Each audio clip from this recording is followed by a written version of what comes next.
finalement, vous luttez pour quoi? Il faut l'abroger, cette loi Taubira? Bon, d'abord, je suis favorable à ce qu'on abroge la loi.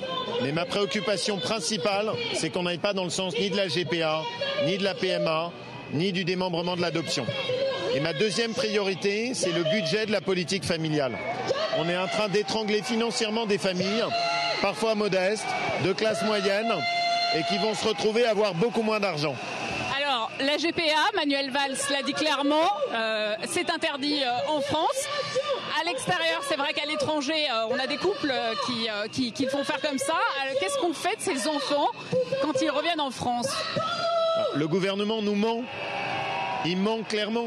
Manuel Valls dit il y a 2 jours, parce qu'il voulait éviter une grande manifestation, qu'il était contre la GPA.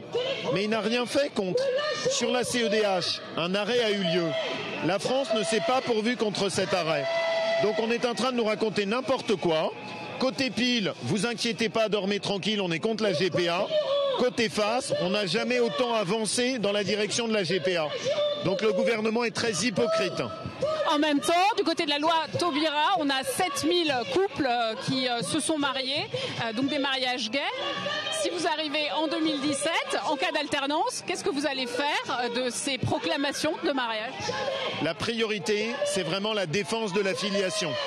La priorité, c'est s'assurer qu'un juge, comme l'a fait la Cour de cassation ou comme le fait la CEDH, ne nous dicte pas ce que sera notre conception de la filiation. Et donc c'est vraiment là-dessus qu'on doit mettre la priorité.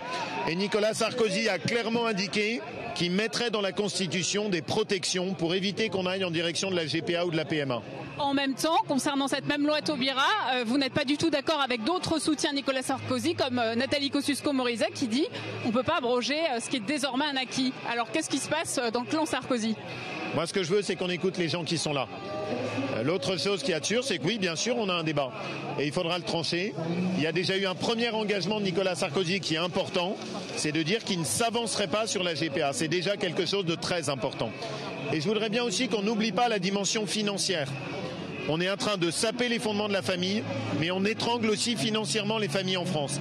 Et pour moi, c'est bien les deux qui comptent. Mais est-ce que du coup, vous appelez-vous, Nicolas Sarkozy, à trancher dans ce débat, très clairement? Oui, je pense qu'il souhaite prendre le temps de l'écoute, il l'a dit. Je respecte ça et ça me semble important sur un sujet comme celui-là qui est ce temps de l'écoute. Et après, il y aura le temps de la décision.